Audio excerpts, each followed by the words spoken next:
another dynamic, undefeated fighter such as yourself at Cagezilla 88 in John Michael Rodriguez, Uhueta El Mapache, the Raccoon. I guess, first of all, tell us what you might know about John Michael and or think about him as the opponent that's going to be standing across the cage from you for your big title fight coming up December 20th. I'm gonna hit a pause on that real quick, and I just want to bring up something. I saw an interview of a former fighter that I fought on Cagezilla last time, and he was talking about my win was a fluke and it won't happen again. I felt pretty disrespected, but I don't know if this looks like a fluke, but that's like I'm a drunk dad and I just get home from slaving away as a mechanic all day.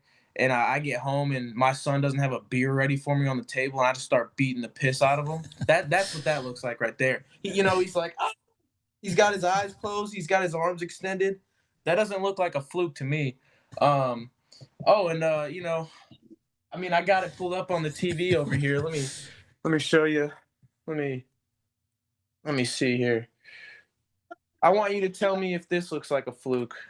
I mean, honestly, it looks like he's my girlfriend in this one, His legs are up. He's just taking it like what is that? Does that look like a fluke? All right. I do see it.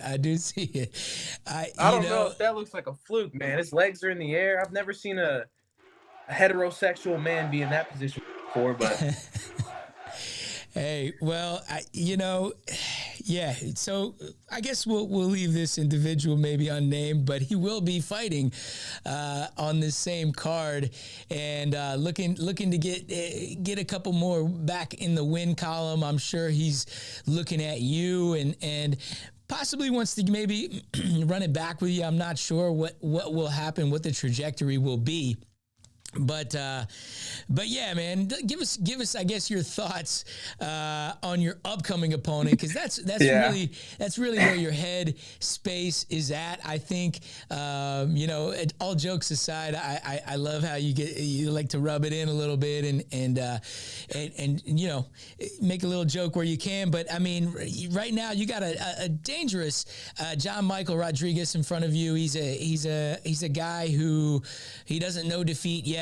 And much like yourself, and kind of a dynamic guy trying different stuff. He battled through some adversity in his last fight. I think he got a split decision win over a very, very tough guy. He was cut in the fight. Give us your thoughts on John Michael. Yeah, he's a wild guy. He's a wild card. I've trained with him in the past. We've never been like training partners, but we've trained before in the past. Okay.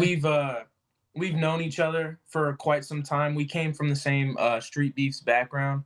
We used to watch each other fight on Street Beefs, and wow, that's right. I didn't put that together. Okay. Yeah, and I remember I called him out one day, and it was the day he just watched me put someone to sleep with a head kick. And he was like, yeah, no, I'm not fighting you, bro. And so we made kind of a gentleman's agreement, like a little bit ago, quite some time ago. We were like, yeah, we're not really gonna fight unless it's like a title fight or a professional fight. And we got a title fight here, so it's pretty cool to see like two people from the same like kind of fighting background a few years ago, and now we're fighting for an actual like promotion, like a title fight. Yeah, it's so cool. Big time, man. Yeah. He's a funny dude. He's a cool dude. He knows it's nothing personal.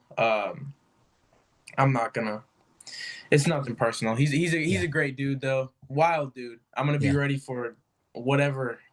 Because I'm already knowing he's gonna come off out of left field with some crazy stuff. So I'm ready for it. That's awesome, man. Yeah, no, it sounds like in the last couple fights that you had, there was a little bit of bad blood and just a little bit of tension between you guys. But it sounds like you and John Michael, man, you guys are all business, and you guys are gonna get in there and handle that business, aren't you? Yeah, I love talking crap. It gets me in my element, but there's nothing to say. He's just a cool guy. We're fighting, and yeah, but it's gonna be a good fight. This is one of those fights where you don't need there to be trash talk to want to tune in. It's gonna be a good fight no matter what. Yeah. Um, No, I know both of you guys are hungry, and once that title belt is on the line, it kind of changes things a little bit, man. And I know guys at the highest level of the UFC, right? They have to sometimes put friendships aside to gain go for the goals that they want. And I think as soon as you entered the fighting space, I think title time, that was something that you always kind of wanted. And I think now that you've reached that, you've gone to Thailand, you've trained there, you've gained that experience, you got a viral KO there, and now you're coming back to the United States to continue to build your fan base, man. And because you got a big fan base, man. I follow you on IG. You got a lot of followers. Sucker Punch, you were working with Sucker Punch there back a while ago, and are you still working with them? yes, sir. I'm still representing. Awesome. Yeah, no, they're a great group as well, man. And so I know kind of the energy that you're going to be bringing into this big bantamweight title fight. But what kind of greeting? I want to hear it from you, man. What kind of greeting are you planning on giving the Raccoon come fight night at Cagezilla 88, man? I want to know. Yeah, he knows. He knows what's coming. He knows it's nothing personal. It's gonna be a masterclass of grappling defense. It's gonna be a masterclass of takedown defense. And yeah, I'll break him. Nice. You're gonna put on the Peter Yan experience for him, huh? Yeah, I took a lot of notes from that fight. Yeah, exactly. Training over there with them, and absolutely, yeah. I'm hoping you were taking notes because he looked beautiful. A lot of takedown defense, good striking where it mattered. He was working the body, which was not a lot of guys do.